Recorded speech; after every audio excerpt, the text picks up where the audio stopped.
Entre os animais, os insetos são notáveis, muito bem adaptados. E entre os insetos, eu sou um grande admirador das abelhas. Aliás, eu estudei 26 anos abelhas e cheguei à conclusão que eu não sei nada sobre elas. Eu quero te conduzir a um raciocínio que você vai ver as obras da criação e vai admirar também as abelhas. Elas são insetos maravilhosos. Observe que as abelhas, como você está vendo aqui, elas vão de flor em flor. E elas vão pegar ali duas coisas: o néctar, que está no nectário da flor, que é uma substância rica em sacarose. Sacarose e água. Sacarose é açúcar normal que você come, é o açúcar da cana. E o pólen tem um alimento proteico, tem mais de 16 aminoácidos importantes no grão de pólen, que ela carrega nas patinhas, e esse é o alimento que ela traz para a colmeia. Só que no transporte da flor até a colmeia, ela tem no papo uma enzima chamada invertase, que transforma a sacarose em glicose e frutose. Então, quando ela vai chegar lá na colmeia e vai depositar esse antigo néctar, já é mel, só que é um mel aguado. Mas chega lá, observe esse movimento das abelhas. Tem abelhas lá que são as abelhas chamadas desidratadoras. Elas vão ficar com as asas batendo para que haja uma força de vento, corrente de convecção, que faz com que o mel vai evaporando a água dele. Então vai desidratando. Ele está às vezes com 26% de água quando chega, mas elas vai desidratando, vai abaixando o nível até quando chega a 16%, 18%. E quando chega nisso, é o mel maduro que vai ser operculado. Então agora, ouça lá no apiário, a gente trabalhando com esse mel já operculado. Pois eu volto.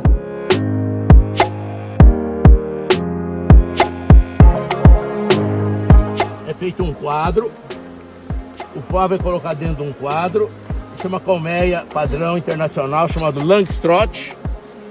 Esse quadro aqui tem o espaçador. Isso daqui é cria operculada. E aqui tem mel também começando a opercular, um pouco de mel maduro. Quando o mel está com 16 a 18% de umidade, a abelha lacra com uma tampinha que nós chamamos de opérculo. É o mel maduro. Esse mel nunca estraga. Pode demorar 2.000 anos. Inclusive lá no Faraó, nas pirâmides do Faraó, foi encontrado mel com 2.000 anos e estava bom, porque ele tem uma concentração de açúcar muito grande. Lembrando que o mel é alimento, não é remédio, conforme nossos avós diziam. Essas abelhas são operárias, às vezes tem 50, 60 mil operárias no enxame. E tem apenas uma rainha.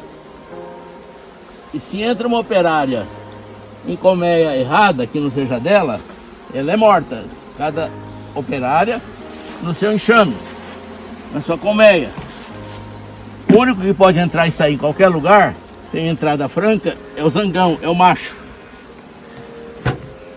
E acredite se quiser, o zangão, ele percebe o cheiro da rainha virgem a 11 quilômetros de distância. Só que ele fecunda uma vez só. Muitos zangões, 2, 3 mil zangões saem atrás de uma rainha virgem. Apenas um fecunda. E fecunda e morre. Vamos ver, vamos abrir essa colmeia aqui. Esse aqui é um enxame novo, mas vamos ver a postura dele. Esse apiário aqui é de um apicultor muito experiente, chamado Luiz Teixeira. Ele há muitos anos trabalha com abelha. Está numa mata, esperando florescer o cipó-uva. Que é um cipózinho que não tem nada com uva. Isso daqui chama cera moldada, que é o modelo para a abelha puxar o favo. Retornando novamente, observe que à medida que as abelhas envelhecem, elas só vivem 60 dias aproximadamente. À medida que elas envelhecem, elas vão mudando de serviços. Toda a família trabalha. Aliás, é um exemplo de trabalho digno.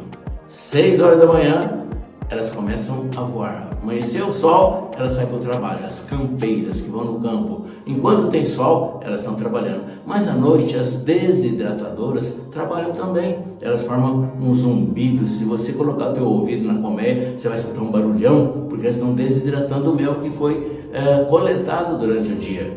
Conforme você viu, 16, 18%, ele é lacrado e pode ficar pro resto da vida que não estraga.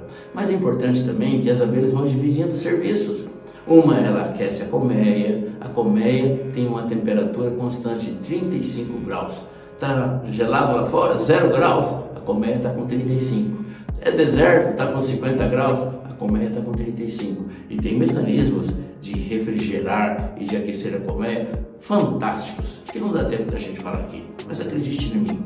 A colmeia tem uma temperatura constante, uma temperatura ideal para que a cera seja moldada também. Aliás, a cera é algo fantástico, é fantástico. Você está vendo aqui favos. Esses favos são construídos pelas abelhas de uma forma hexagonal, que é a forma matematicamente correta, que pega menos matéria-prima e abriga um volume maior.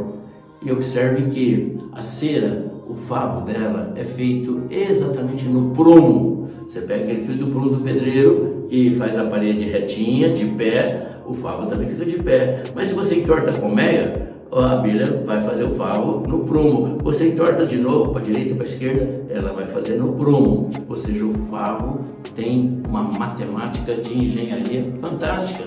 E você vai observar nesta cena aqui, que eu estou pegando a abelha com a mão. Aliás, você não deve fazer isso, né? Mas as abelhas ficam penduradas uma na outra. A primeira vai segurar todo o peso das demais. Elas formam uma rede de sustentação. E às vezes fica com 30, 40 centímetros de cacho de abelha segurando nas primeiras. Aí você observa algumas cenas delas, né, acumulando. E elas estão se preparando, por causa da fumaça, para viajar. Aliás, escuta essa informação sobre a importância da fumaça e a necessidade da fumaça. Eu volto já. O objetivo da fumaça é despertar um comportamento na abelha instintivo. Ela imagina, ela pensa que está pegando fogo na floresta. Então ela tem que correr para os favos. Um alerta é dado geral na colmeia. Uma fala para a outra: ó, tá pegando fogo na mata, nós vamos ter que mudar. Então vamos pegar mel para levar para outro lugar, não pode perder mel. Então elas correm para os favos. E logicamente eles têm menos preocupação com os predadores. Tecnicamente eu sou um predador. Então a fumaça ajuda muito a gente a trabalhar. Lembrando que isso daqui é abelha africanizada, que era Europa, as antigas abelha Europa. Foi introduzida a abelha africana e elas cruzaram. Hoje não existe mais abelha Europa, só africanizada. Elas são muito produtivas, boas de se trabalhar, produção é maior, mas elas são bem mais agressivas. Então esse aqui é um enxaminho novo, está começando a produzir. Aqui mel verde, mel que ainda está sendo desidratado pelas abelhas. Esse mel aqui, operculado, é mel maduro. Aí, Vitor, ó, dá água na boca ou não? Que alimento rico. A gente vê essa fortaleza, por isso que o sábio rei Salomão dizia: mel, não, filho meu, seja sábio, coma mel, porque é agradável, bom ao paladar. Ou seja, sem fumaça não tem jeito de trabalhar. E a fumaça permite-nos um manejo mais adequado em apicultura, isso no mundo inteiro é usado. Agora, continuando aquele raciocínio, preste bem atenção no que eu vou te falar. Um cientista, ele pegou uma substância açucarada, mel com açúcar, coisa assim, e colocou um corante e deu para uma abelha de um enxame. Observe que o enxame tem às vezes 50, 60, às vezes 100 mil operárias. No outro dia, ele matou todas as abelhas e analisou o conteúdo estomacal de todas elas. E todas elas tinham corante, resíduos, resquícios do corante. Ou seja, aquela gotinha de mel foi distribuído para todo o enxame. Ah, se nós, seres humanos, fôssemos assim, seria fantástico. Outra coisa importante também é que a unidade do enxame, na segurança do enxame, é algo maravilhoso. Por exemplo, se você leva uma picada de abelha na mão esquerda, ali solta um perfume, um feromônio chamado feromônio de alerta, que significa uma comunicação com as abelhas que o perigo está ali. Então o enxame inteiro vai picar ali naquela mão direita, enquanto nenhuma picar, é aqui que elas vão picar, porque é uma comunicação de segurança. Então tem as abelhas guardas que picam ali e na glândula de veneno sai esse feromônio. Então isso é fantástico, isso é muito bom, isso é segurança.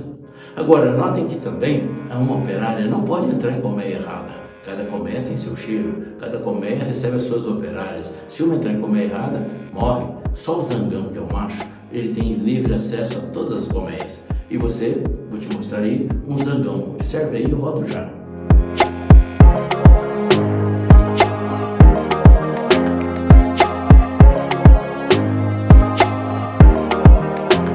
Isso daqui é um zangão. Observe que ele é diferente da operária, ele é maior. Só que é um zangão novo ainda. Ele não tem ferrão. Eu vou soltar para... Acabou de sair, ó. Ele é maior que a operária. Esse daqui não trabalha, não faz cera, não faz mel. Ele só paquera a rainha. Da mesma forma que você viu o zangão, eu gostaria que você entendesse o seguinte. As abelhas guardas, quando elas picam, elas perdem o ferrão fica. A glândula de veneno também fica.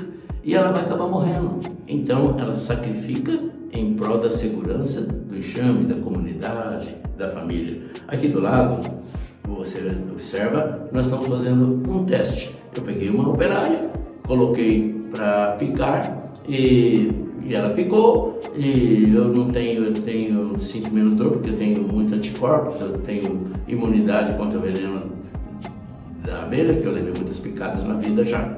Então, é importante que você entenda a fidelidade de um enxame total. Que é uma coisa interessante, cada enxame tem uma rainha só, não tem duas, uma só. E quando acaba o alimento na região, numa época de seca, por exemplo, elas migram para outro lugar e todo o enxame vai junto e a rainha vai junto. Mas vai chegar um tempo que ela vai estar velha, as asas estão rotas e ela vai tentar voar e ela vai cair. E as operárias formam uma bola ao redor dela para aquecê-la na madrugada. Ela não consegue voar mais. E depois elas vão dando alimento na boca da rainha. A rainha, ela não se alimenta por si só. As operárias têm que alimentar. Mas depois, aqui está acabando o alimento, uma operária morre, outra operária morre. De frio, elas vão trocando de lugar. Aqui está fria, vem para dentro. Aqui está quentinha, vai para fora. Vão protegendo a rainha, mas elas vão morrendo. Vai morrer a última operária dando alimento para a rainha. E depois a rainha é comida pela formiga, pelo pássaro, a rainha acaba morrendo. Mas é maravilhoso esse aspecto. Outra coisa importante, genética também interessante, é que se você observar uma rainha, ela chega por 2.500 ovos por dia. Isso significa 2,5 vezes seu peso em ovos. 2,5 vezes seu peso em ovos. Imagina se você tiver um raciocínio grosseiro. Você tem 100 quilos de peso e você doar 250 quilos de sangue por dia. Você fala, matemática é impossível. Pega uma abelha de 100 miligramas, ela põe 250 miligramas de ovos por dia. E você fala, mas isso é impossível. Não, não é, porque ela se alimenta só de geleia real. É o alimento mais concentrado, melhor do mundo, não tem outro. Produzido pelas glândulas das operárias de 8 a 10 dias de idade. A diferença entre uma rainha e uma operária: a operária é pequena, é estéril, não põe ovos. A rainha, ela é grande, ela é fértil, ela põe ovos. A rainha vive 2 anos e meio, às vezes 3, e a operária 60 dias. Mas é a mesma larva. Se você alimenta com mel e pólen, vira operária. Você alimenta com geleia real, vira rainha. Então, esses insetos são notáveis. Quer ver outra diferença que você não está acostumado com isso? Existe um fenômeno chamado partenogênese, que é o fenômeno em que origina um ser vivo sem a participação do espermatozoide, do marido, do macho. O zangão, ele é só filho da mãe. Vou te explicar. O zangão é só filho da mãe, porque a rainha põe um óvulo, ou seja, não é fecundado, nasce zangão. Se ela põe um ovo, é fecundado, nasce fêmea. Então o zangão não tem pai, ele é partenogeneticamente formado. É importante também que você entenda que a rainha escolhe se ela quer criar zangão, quer botar óvulos para criar zangão, para formar zangões, ou ela vai por ovo para formar operária ou rainha. E ela mede a dimensão do hexágono. No zangão é um hexágono maior, para a operária é um hexágono menor. Então ela põe o óvulo no maior, o ovo no menor.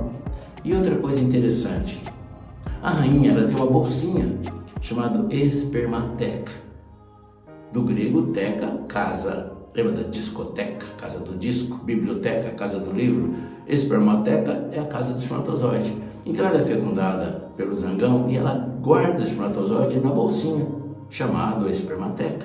E quando ela está precisando de espermatozoide, ela contrai a bolsinha, vai lá no oviduto, fecunda o óvulo e ela põe então um ovo. Ela controla. Então se ela quer óvulo ou ovo, e o azar do zangão, que fecunda uma vez só e depois morre. O zangão pode entrar em qualquer colmeia. Ele tem uma sensibilidade olfativa notável. Ele percebe a rainha virgem a 11 quilômetros de distância. Isso é notável. Isso é maravilhoso. Um inseto perceber a fêmea a 11 quilômetros de distância é notável. E todos os zangões, quando tem uma rainha virgem, toda a região vem numa colmeia só.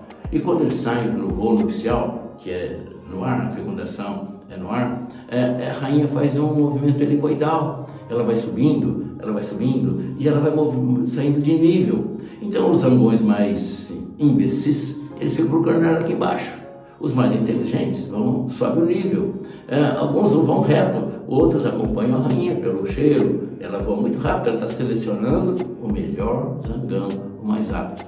A 11 metros de altura é que ela é fecundada pelo mais rápido, o mais veloz, o que tem mais percepção, musculatura de asa mais forte. Isso é muito interessante para a prole que vai nascer, para as operárias, que depende das asas para buscar néctar. Aliás, o néctar, elas buscam às vezes até 6 km de distância. Com economia, os cientistas dizem que é 1,5 km, ou seja, ela tem que ter lucro, né? Busca e tem que ter uma reserva para depositar. Isso é altamente interessante. Agora escute bem. As abelhas têm uma comunicação fantástica através de uma dança, chamada dança do oito ou dança do requebrado. A operária, quando ela sai de manhã, encontra lá na flor de laranjeira ou qualquer uma planta que tem néctar concentrado em sacarose, ela traz uma amostra e ela vai contar para as irmãs onde que ela descobriu, onde que tem a fonte. E ela dá a distância, ela dá o rumo e dá a quantidade de néctar que tem. Tudo isso numa dança. É uma comunicação quase que perfeita. E observa que essa dança que você está vendo aí agora, elas têm direitinho o ângulo do sol. Então, o tempo que elas ficam dançando a dança do oito representa a distância que ela tem que ir e a quantidade que tem, a frequência em relação ao ângulo do sol, do zigue-zague em relação ao sol, mostra o grau que ela tem à direita do sol, à esquerda do sol. Isso é fantástico. E observa algo que você é incapaz de fazer. Se eu falar para você, seja sincero, se eu falar para você, vai nessa direção aqui, anda 1000 metros e para. Se você não levar uma trena, você vai errar. Você vai chegar a 900 metros, 1100, 1200, mas as abelhas, cada 1000 metros, elas erram só 4 metros. Ou seja, ela vai passar 4 metros a mais ou 4 a menos em 1000 metros. Ou seja, a comunicação delas é perfeita, é através de uma dança. E quem descobriu isso ganhou o prêmio Nobel, chamado Karl von Frisch, um alemão. Então as abelhas, elas são notáveis e nós poderíamos aqui ficar a noite inteira falando da beleza do favo, da matemática, da comunicação, da defesa, da repartição de trabalho, e elas são notáveis. E elas têm também um bactericida. Elas preparam o própolis, que é uma substância que ela pega a cera das glândulas sericígenas dela, pega resíduos de vegetais, que são de vários vegetais, mistura com pólen e forma o própolis, que é bactericida, é um antibiótico natural. Na colmeia, elas passam isso nos pés da colmeia, não tem bactéria dentro de uma colmeia, é higienicamente, é tudo limpo. E o mel é bom, é um alimento maravilhoso, o pólen também, a geleia real também. Então, eu acho que as abelhas são notáveis. E quando eu olho as abelhas, eu falo, louvado, engrandecido seja o nome do Senhor. E com a abelha a gente aprende unidade, a gente aprende fidelidade, a gente aprende trabalho. As abelhas trabalham, as abelhas repartem o alimento, as abelhas cooperam uma com a outra. Mexeu com uma abelha, mexeu com o enxame inteiro. Assim tem que ser em família. O apóstolo Jesus tem enfatizado muito a importância da família, e nós também. Uma colmeia, um enxame é uma família unida. Eu quero, me perdoe se eu falei muito, mas eu quero te abençoar em nome de Jesus, mas com certeza você tem admiração também por esses insetos notáveis que faz mel, e o nosso sábio rei Salomão falou: coma mel, meu filho, porque é bom e agradável ao seu paladar. Eu te abençoo em nome de Jesus. Um grande abraço. Tchau, tchau.